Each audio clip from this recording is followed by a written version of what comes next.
Hi friends, இன்னைக்கு நம்மளோட வீடியோல பாத்தீங்கன்னா சைவ மீன் வறுவல் எப்படி செய்யறதுன்னு பார்க்க போறோம் friends. இதுக்கு முதல்ல நம்ம எடுக்க போறது கருணைக்கிழங்கு. கருணைக்கிழங்க பாத்தீங்கன்னா நான் வந்து ஸ்லைஸ் பண்ணி எடுத்து வச்சிருக்கேன். ஒரு 1/4 கிலோ அளவுக்கு நீங்க கருணைக்கிழங்கு எடுத்துக்கிட்டா போதும். அத ஒரு கடாயில போட்டு நம்ம வேக வைக்க போறோம் முதல்ல.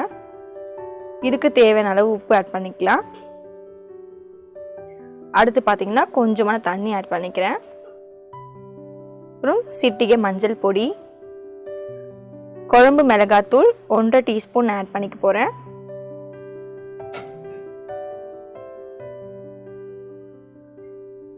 அடுத்தபடியா பாத்தீங்கன்னா புளி கரைசல். ஒரு சின்ன நெல்லிக்காய் சைஸ் அளவுக்கு நான் புளி எடுத்து கரைச்சி ஒரு தடவை மட்டும் கரைச்சி அந்த தண்ணியை மட்டும் நான் சேர்த்துக்க போறேன். லைட்டா புளிப்பு இருந்தா உங்களுக்கு கருணைக்கிழங்கு நமைச்சல் இல்லாம இருக்கும் ஃப்ரெண்ட்ஸ். இப்போ இது வேகட்டும்.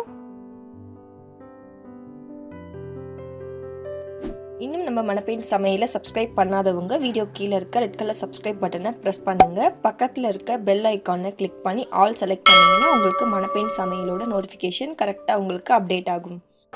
ஃப்ரெண்ட்ஸ், சைவ மீனுக்கு பார்த்தீங்கன்னா நம்ம உள்பகுதி செய்ய போகிறோம். அதுக்கு நான் 1 கப் அளவுக்கு கார்ன்ஃப்ளவர் எடுத்திருக்கேன். 1/2 கப்புக்கு கொஞ்சம் குறையா வந்து மைதா சேர்த்துக்கலாம். இது வந்து டேஸ்ட்டுக்கு தான், வேண்டாம்னா நீங்கள் அவாய்ட் பண்ணிக்கலாம் ஃப்ரெண்ட்ஸ். அடுத்தபடி பார்த்தீங்கன்னா அரிசி மாவு நம்ம ஒரு 3 ஸ்பூன் அளவுக்கு ஆட் பண்ணிக்கலாம். கரம் மசாலா வந்து ஒரு 1/2 ஸ்பூன் அளவுக்கு இந்த மாவுலேயே நீங்கள் ஆட் பண்ணிக்கோங்க. அடுத்தபடியாக பார்த்தீங்கன்னா 1/2 டீஸ்பூன் அளவுக்கு இஞ்சி பூண்டு பேஸ்ட். பூண்டு அரைக்கும் போது நீங்கள் தோலோடு அரைச்சிக்கோங்க. அப்போ தான் மீன் சாப்பிடும் போது அதுக்குள்ளே இருக்க முள்ளோட ஃபீல் உங்களுக்கு வரும். அப்புறம் இதுக்கு தேவையான அளவு நம்ம உப்பு ஆட் பண்ணிவிட்டு நல்லா ஒரு மிக்ஸ் கொடுத்துக்கோங்க. மிக்ஸ் கொடுத்த பிறகு இதை நம்ம வந்து தோசை மாவு பதத்துக்கு கரைக்க போகிறோம். பால் ஊற்றி கரைங்க, தண்ணி வந்து யூஸ் பண்ணாதீங்க ஃப்ரெண்ட்ஸ். இப்போ நம்ம நல்லா வந்து கரைச்சிட்டு இருக்கோம். அந்த மசாலாஸ் நல்லா வந்து மாவில் மிக்ஸ் ஆகணும். இந்த பதத்துக்கு நீங்கள் கரெக்டாக வந்து மிக்ஸ் பண்ணிக்கோங்க.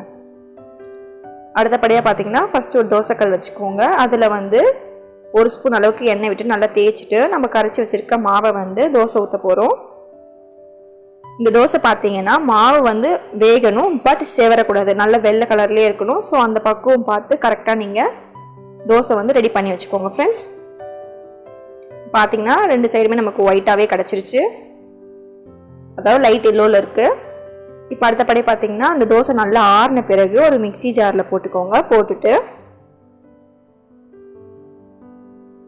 நம்ம வந்து கிரைண்ட் பண்ணி கொண்டு வர போகிறோம். இது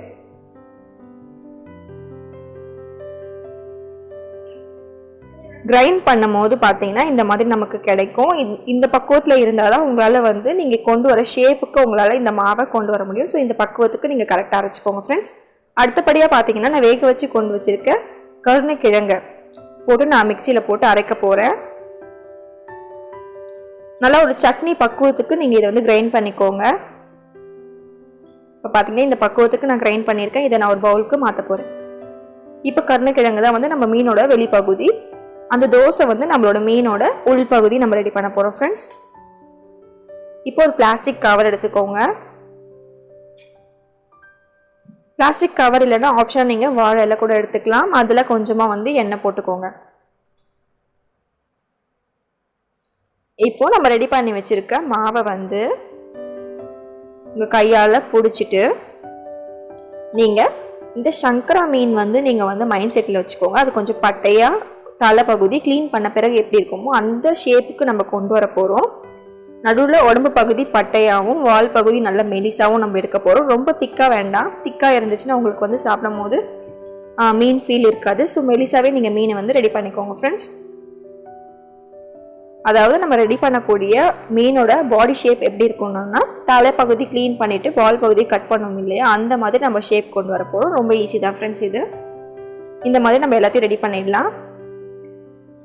அடுத்தபடியாக பார்த்தீங்கன்னா நம்ம ஒரு தோசைக்கல் வச்சுக்க போகிறோம். இப்போ மீனை வந்து ஃப்ரை பண்ண போகிறோம் ஃப்ரெண்ட்ஸ். இதுக்கு பார்த்தீங்கன்னா நீங்கள் எப்பயுமே நீங்கள் மீன் வறுக்கும் போது எந்த அளவுக்கு ஆயில் விடுவீங்களோ அந்த அளவுக்கு நம்ம வந்து ஆயில் விட்டுட்டு நம்ம ரெடி பண்ணி வச்சுருக்க மீனோட மாவை வந்து ரெடி பண்ணி போட்டுருங்க தோசைக்கல்லில். அதுக்கு மேலே வந்து நம்ம பேஸ்ட் பண்ணி வச்சுருக்கோம் இல்லையா கருணைக்கிழங்கு, அதை வந்து அப்ளை பண்ணிக்கோங்க. இந்த கருணைக்கிழங்கு நீங்கள் அப்ளை பண்ணால் மட்டும்தான் உங்கள் மீன் வந்து செவந்து உங்களுக்கு சைவ மீன் ரெடி ஆகும் ஃப்ரெண்ட்ஸ். அதோட மீன் ஷேப் மாறாமல் நல்லா சிம்மில் வச்சுருங்க. அடுப்பை வச்சுட்டு நல்லா அப்ளை பண்ணிக்கோங்க ஃப்ரெண்ட்ஸ். ஆயில் கொஞ்சம் விட்டு விட்டு நீங்கள் செஞ்சீங்கன்னா உங்களுக்கு நல்லா கிறிஸ்பியாக உங்களுக்கு ஃபிஷ் ஃப்ரை வந்து உங்களுக்கு கிடைக்கும். ஸோ கொஞ்சம் ஆயில் மட்டும் எப்பப்பெல்லாம் தோசைக்கல்லில் குறையுதோ அப்போல்லாம் நீங்கள் வந்து ஸ்பூன் எடுத்து விட்டுக்கோங்க. இப்போ பார்த்தீங்கன்னா நமக்கு வந்து நல்லா வந்து கோல்டன் ப்ரௌன் வரணும். ஸோ அதுக்காக பார்த்தீங்கன்னா நான் மீனை வந்து திருப்பி போட்டுட்ருக்கேன் ஃப்ரெண்ட்ஸ்.